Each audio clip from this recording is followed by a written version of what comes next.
Leaky bladder refers to urinary incontinence, which is the involuntary loss of urine. Well, first of all, there are many causes for having a leaky bladder or incontinence. So one would need to do an evaluation in the office, which usually consists of ruling out different causes. Some causes are as easy as infection, which can be cured with antibiotics. There are other causes such as overactive bladder, which is treated with medications. And then there are some surgical causes of leaky bladders as well. So the most common cause of a leaky bladder or incontinence is a term called stress incontinence, which is basically a term which means that pressure in the bladder overcomes the outlet or the urethra. So it's a mechanical or an anatomical cause. And one of the best types of treatment for that is a sling procedure, which uses a synthetic material which supports the bladder neck or the urethra and increases that pressure, so offsets that, and then one doesn't leak when you cough, laugh, sneeze, move.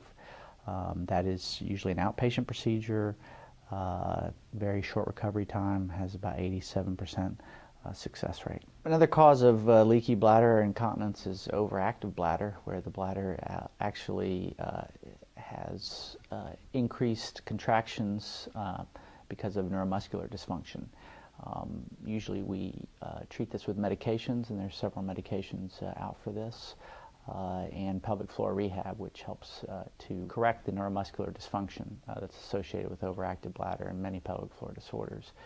With medications and pelvic floor rehab, usually about 80% of patients can get significant relief with that. Of the 20% or so patients that don't have significant relief, there are other alternatives. There's InterStim, which is a sacral nerve stimulator, and this is a battery, actually an implant of the battery, very similar to a cardiac pacemaker, the same technology, and it's done in a two-stage procedure. The first stage is a test stage where we actually do it in the office. A very small, tiny wire goes down through the sacrum. And one wears a battery for about an external battery for about 5 days. If there's a 50% improvement in symptoms, then the battery can be implanted in an outpatient procedure. It takes about 25 minutes, very little recovery time.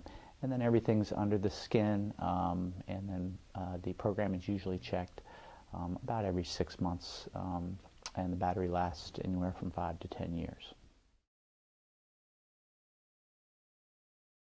Drop bladder usually refers to a hernia, essentially, of the bladder into and out of the vagina. So the bulge is actually coming through the vagina, and that, in the sense of a drop bladder, is the actual bladder. And that can manifest itself in many different ways. Oftentimes patients have overactivity or incontinence with a drop bladder. Prolapse or a drop bladder or vagina, the incidence of this, at least as far as patients requiring surgery in their lifetime, is 1 in 11.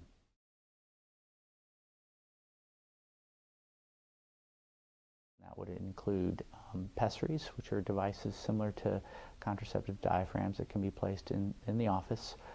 Can be used short-term or temporary or long-term. And then the other option is surgical.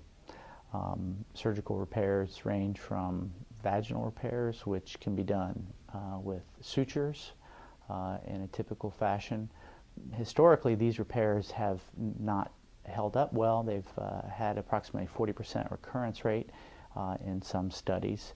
And so synthetics and tissue grafts have been used with certainly improved success rates. Other options include abdominal approaches.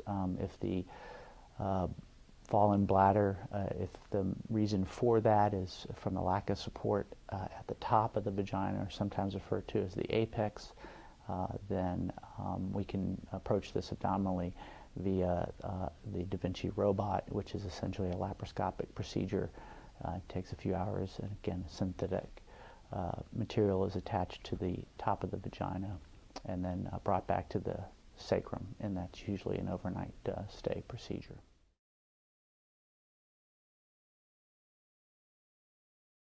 Recovery time, usually a couple weeks. Patients are feeling pretty well, and it varies, but some patients may need up to 4 to 6 weeks for recovery time.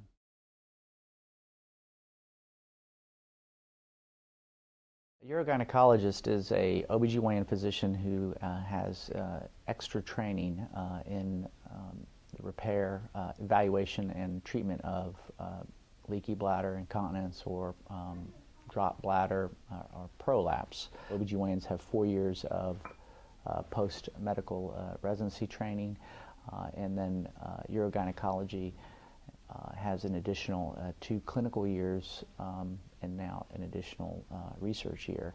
So urogynecology is now been approved to be a boarded subspecialty, and this will begin in 2013.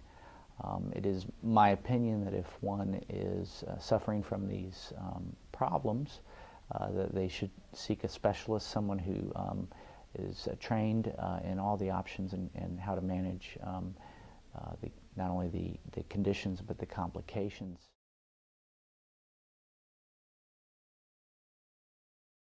Recently there's been a lot of questions and concern regarding options for surgical repair regarding vaginal prolapse or drop bladder. The most important thing is that the patient talks to the surgeon that's performing these repairs to identify that he or she has the proper training in the technique, that does the volume of procedures to know what type of procedure to do, and that it's been shown pretty much throughout the medical surgical literature for all specialties that the more procedures that are done, that the better the outcomes are and the less complications. But we would be happy to discuss any of those concerns that you have at an office consultation. If there are any questions, you can always not only call our office, but refer to our website, www.flurogyn.com. 37 million women suffer from urinary incontinence. That's 1 in 3 women suffer from some type of incontinence.